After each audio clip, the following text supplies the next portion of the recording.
Last week we spoke about the credit card trap and how by using credit cards on a regular basis is a proven way to overspend.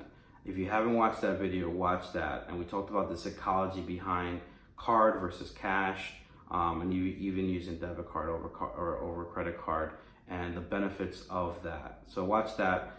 We talked about how by using cash and debit card, it can help us stick to our budgets so that we're not overspending, and then the savings that we have from not overspending, we can either pay down existing debt, we can save it or invest it. So the two objections that I get from that kind of philosophy and that way of thinking is, number one, I need to use credit cards because I need to build up my credit score, and number two is I earn rewards, so I'd be stupid not to use card because I get cash back or miles. So let's first talk about your credit score. Your credit score is made up of different factors, and it's all based on debt. It's number one is the payment history. So have you been paying your debt on time? Number two is the amount owed. So how much do you owe relative to the credit amount? Number three is the new credit. So have you applied for new credit and how that impacts your score and like the number of inquiries. Number four is the length of history. So how long have you had debt? And number five is your debt mix. So what type of debt do you have? Auto loans versus credit card, mortgages, so on. So if you didn't get the underlying message there is your credit score is based off of debt. Actually, I call it debt score because this is not a true measure of wealth.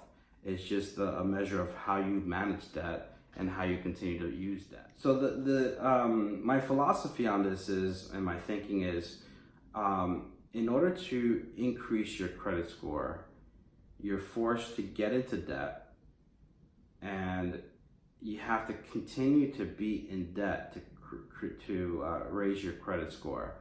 And the problem behind that is that the longer you're in debt, or the longer you get used to being in debt, it's going to reduce your ability to build wealth at the rate that you should be building your wealth. And again, your credit score is not not an underlying measure of how you are financially, what your financial places, how much wealth have you built, how much savings you have. That is none of that is involved in your credit score when they put together these numbers. So your first question may be like, Pete, I need my credit score. Like, don't I want to increase my credit score? So the only reason why you want to increase your score is if you want to get into more debt.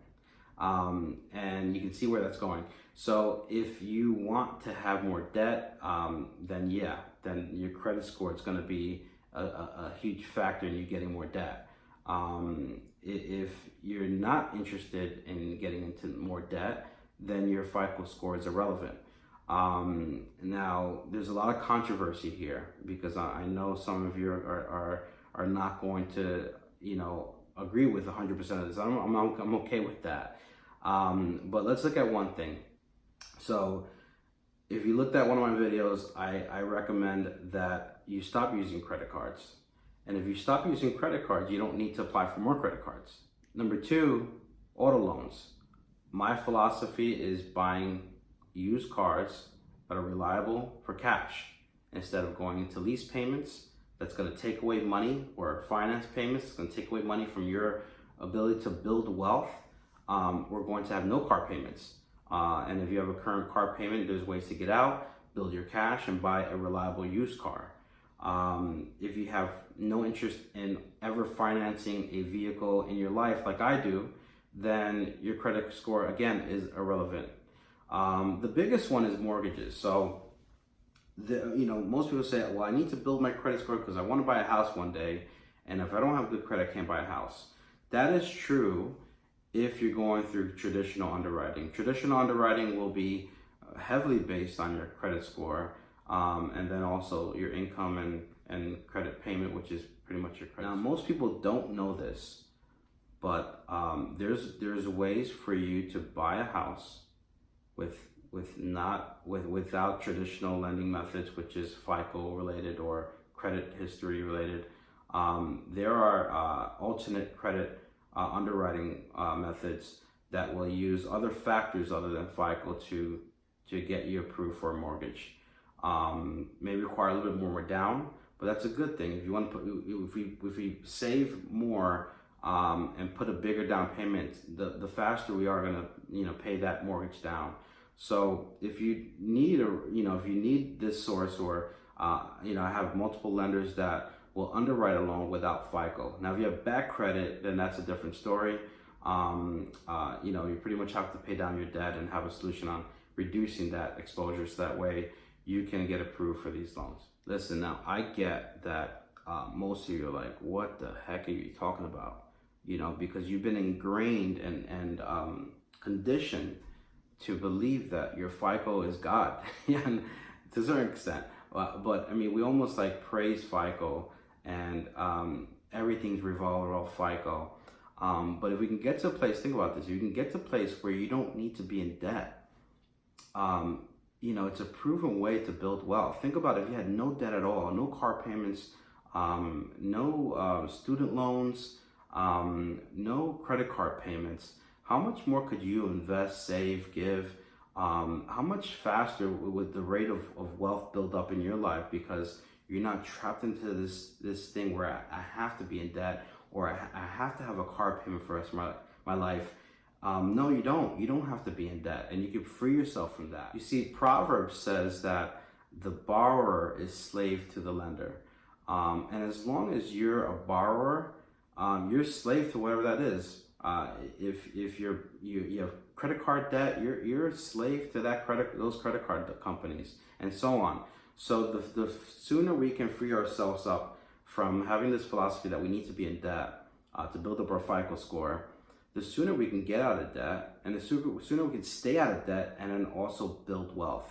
So the second thing that I wanted to talk about which is my second objection that I get, is credit card rewards. Now, what's interesting about this is that on average, the average consumer earns about 1.25% cash back or miles. Some of you get more, and let's call it, the max I've seen is 2%. So let's call it 2%. If you're earning 2% on your credit cards, that's $2 for every 100. That's $20 for every 1,000, right? So for this to make sense would mean that by using credit cards, you're going to earn enough rewards to justify spending on credit. I can almost guarantee that if you spend $1,000 on credit, and that's just, I'm not saying that if you were gonna buy something cash and you put on credit card. No, I'm talking about just spending on credit cards on a regular basis, right? Restaurants, going out to eat, buying random things that you want to buy on credit. I can guarantee that if I did your budget with you, I find more than a $20 savings with that $1,000 you spent on credit. So if we stop using credit cards and we lost the $20 per 1,000, I'm pretty sure you would gain that $20 by doing an effective budget, by sticking to your budget and not overspending. And credit card companies know this. They know that you're going to spend more. There's a reason why restaurants accept credit and not cash only. It's because they know that you're going to overspend. You're going to buy your partner, or you're going to buy an extra meal, or you're going to upgrade those fries. They know if you have the credit available enough, you don't have a plan, and you're just swiping away, you're going to overspend. So the philosophy around getting rewards to justify using credit cards just doesn't make sense, because again, you're gonna overspend if you're using credit cards on a regular basis.